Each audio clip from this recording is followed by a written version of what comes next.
जा सकता है। घर मास का भी एक मुद्दा सामने आ रहा है। आदरणीय मुख्यमंत्री जी का प्रिविलेज है, उनका अपना निर्णय है और मैं सोचता हूं कि बहुत शीघ्र करने वाले हैं। उस बात पर वो चिंता भी कर रहे हैं।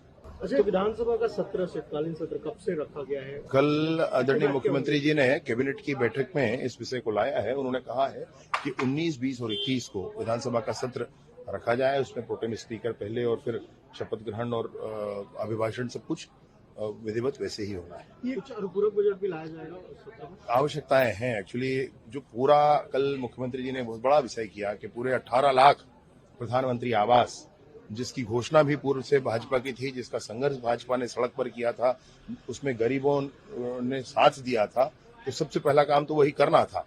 तो 18 लाख प्रधानमंत्री आवास स्वीकृत किए गए। अब इसके लिए बड़ी धनराशि की आवश्यकता है, तो सर्वप्रथम तो अनुपूरक बजट की आवश्यकता है। इसके सिवा आगे कुछ और योजनाएं जो हैं, जिसको शीघ्र ही अगली कैबिनेट में निर्णय किया जाएगा, उसके लिए भी अनुपूरक बजट की आवश्यकता है। हार के बाद कांग्रेस में अब जो खलबली मची हुई है, उनके 20 जो विधायक जिनको टिकट नहीं मिली थी, उन्होंने कल बैठक ली और साफ तौर पर आपने भी देखा है कि आरोप लगा रहे हैं डिप्टी सीएम और अन्य के ऊपर।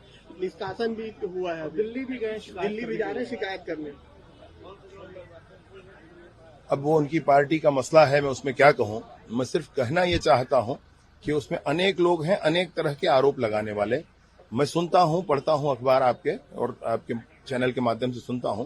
मुझे ये लगता है कि ये सब लोग सच बोल रहे हैं, उनमें कोई गलत नहीं बोल रहा है। तो जितने उनके आरोप परस्पर लगाने वाले हैं, मैं सोचता हूं कि सब लोग सच बोल रहे हैं। ये हुआ तो ये भी ठीक बोल रहा है, वो बोल रहे हैं ऐसा किया तो वो भी ठीक बोल रहे हैं। इन सारी चीजों का उनको मंथन करना पड़ेगा। अब हार के बाद लेकिन पैसा लेने का आरोप लग रहा है, पैसा लेके टिकट दिए और इस तरीके की संस्कृति ही प्रारंभ से गड़बड़ कर दी। इनको सरकार मिली तो इन्होंने सोचा कि ये सुख पाने का, धन संचय का साधन है।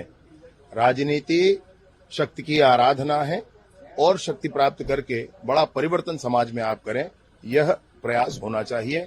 परंतु इन्होंने चौक चौराहे में भी पैसे उगाही का जो मसला बना लिया, तो ये संस्कृति नीचे तक चली गई। ये कल कैबिनेट की बैठक के बाद अधिकारियों की बैठक ली, उसके बाद जनसंपर्क विभाग की भी बैठक ली है आपने। क्या लगता है कामकाज से कितने संतुष्ट थे? क्या प्रशासनिक फेरबदल इस पे हो सकता है आने वाले दिनों में? माननीय मुख्यमंत्री जी का बहुत स्पष्ट इस विषय पर कहना था कि हमारा कोई राग द्वेष किसी अधिकारी से बिल्कुल नहीं है। बिना राग द्वेष के, बिना इस तरह का कुछ सोचे काम करने का अवसर दिया जाएगा। जो परफॉर्म करेंगे वो आगे रहेंगे, जो नहीं करेंगे उनको बदला जाएगा। सर, कल नक्सल अटैक में एक जवान जो शहीद हुआ था, उसके अंतिम संस्कार में अभी हमारे आदरणीय अरुण साहू जी, डिप्टी सीएम साहब हैं, वो जा रहे हैं उसमें और उसमें शामिल होंगे। उनकी पूरी चर्चा भी कल हुई है। कल आदरणीय मुख्यमंत्री जी ने इस विषय पर काफी गंभीरता से बातचीत की है और जल्द ही निर्णय होने वाला है इसमें। सर, क्या स्टैंड रहेगा नक्सल फ्रंट पे? भाई देखिए, मैं व्यक्तिगत इस पर क्या कहूं आपसे। मैं अपनी व्यक्तिगत बात अगर कहूं, सीएम साहब की तरफ से ना कहूं, तो मैं ये सोचता हूं कि किसी कोई बातचीत की आवश्यकता कहीं नहीं है, एक्शन होना चाहिए। ये एक राजकीय विमान है सरकार के पास में, तो आने वाले दिनों में उसका इस्तेमाल मतलब होगा?